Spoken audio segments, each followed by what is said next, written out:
You're down here obviously going to speak to the police chiefs. Tell me about what important message you want to get to them and what it means to be here today. Well, really, more than anything else, it's a message of law and order. I've been very strong on that, and I think most people happen to agree. Democrats don't agree, but most people happen to agree. We need safety. We need law and order. We need to make sure people come into our country in a legal fashion, and we'll be talking about that today. We're going to be talking about our crime statistics have been very good.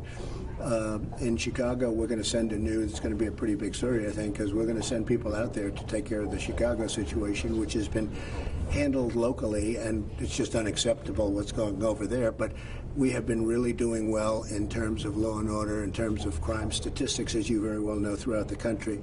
So we're very proud of that. You send people. What do you mean by that, sir? We're going to have people from Justice Department, from FBI. We're going to have people to help them in Chicago, because locally they have let that get out of control, and it's unacceptable to me, and it's unacceptable to everybody. It's no good, and whatever they're doing it wrong. So we want to help them or get involved in some way, but you cannot let that happen. Chicago is a great city. You cannot let that happen. There is a line of conventional wisdom getting to the midterms here, and not necessarily that I agree with it, but I would like to bring it up and see your reaction to it, that some Republicans, to avoid you during the home stretch, stay away from Donald Trump down the home stretch.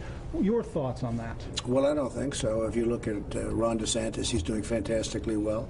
I backed him from the beginning. He's great. He's doing a fantastic job. He'll be a great governor. His opponent runs a place that has a lot of problems, and I know it very well, but it's got a lot of problems, tremendous corruption, tremendous crime. This is not what you want to run Florida. His opponent is, I think, a horrible choice, and Ron DeSantis is a winner, and I've been with him all the way. Rick Scott is with me right now. I mean, we just drove over in the car together, and Rick will be a fantastic U.S. Senator. We've been friends for a long time. He was a great governor. He'll be a great senator. And no, everyone wants my endorsement, actually. They all want my endorsement. I think I was 48-1 for the primaries. And I think we'll do equally as well, or almost as well. I guess that's a pretty good number to beat, but almost as well on the general elections.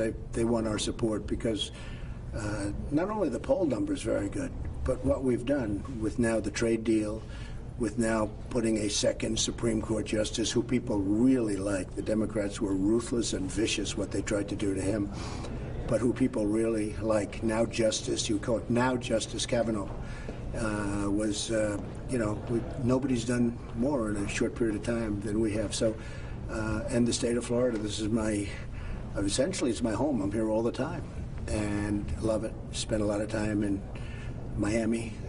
We have a lot of people in Florida that I've been in my previous life that are with us all the way, and it's a great state. We love Florida. You going to do another rally for Ron DeSantis? Yes, I think they're working on it right now. I think they have a date already, and it'll be a big rally, and Ron deserves it. Ron is a hard worker. He was a great congressman, and he will be an incredible governor. And again, his opponent, if you look at what's going on, just take a look at the crime statistics, take a look at what's happening with corruption in that area. It's terrible what's going on. So his opponent has a lot of problems, and I don't know if they talk about those problems, but I will. His opponent runs an area and a city that's got among the worst statistics in the country and certainly in the state. Will Governor Rick Scott be at that rally, you think? I don't know, but I would imagine so. He's here right now. Because I know when you had your Tampa rally, he came to your event, but then did not actually go to the rally. And I don't know, but I can tell you he's here right now, and he's going to speak, and he's going to introduce me. As you look out at the landscape across Florida, do you see a state where you will be able to come back in 2 years and have not just two senators that are Republicans, but also a governor that will be supporting you? What happens if that doesn't happen? Is that a stain on 2020 for your reelection? I don't think so, but I think that it certainly would be nice to have the governor. More importantly for Florida, it would be nice. I mean, if his opponent gets elected, you'll have Venezuela. Florida will become another Venezuela. And that is not good. And I'll tell you, Ron DeSantis would be a fantastic governor. So I think he will win. He should win, certainly on the merits. Great student, great talent, very smart, hardworking, and he's a good manager. And likewise with Rick Scott. I mean, he's gonna. I mean, what he did, for instance, with Okeechobee and the flood relief and all that he needs, he got it. And I'm working on it now with our people, but that was because of Rick Scott's initiative. And you know what I'm talking about with the dike. The floodplain and the dike, having to do with Okeechobee, an area that I know very well. But every time they have large rainfall, there's tremendous damage caused, and we're going to get that. And it's a substantial amount of money. It's a tremendous amount of money. But I'm doing that because Rick Scott and his initiative they really wanted it. They wanted it badly for the people of Florida. So, I think Rick is going to be I think he'll be a fantastic senator. How much do you see the midterms as a referendum on your first 2 years in office? I hope it's a little bit, at least, but it could be a lot.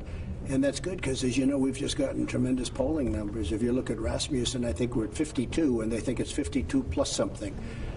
So I think it could be a lot. I hope it's a lot because I think people will do better if it is.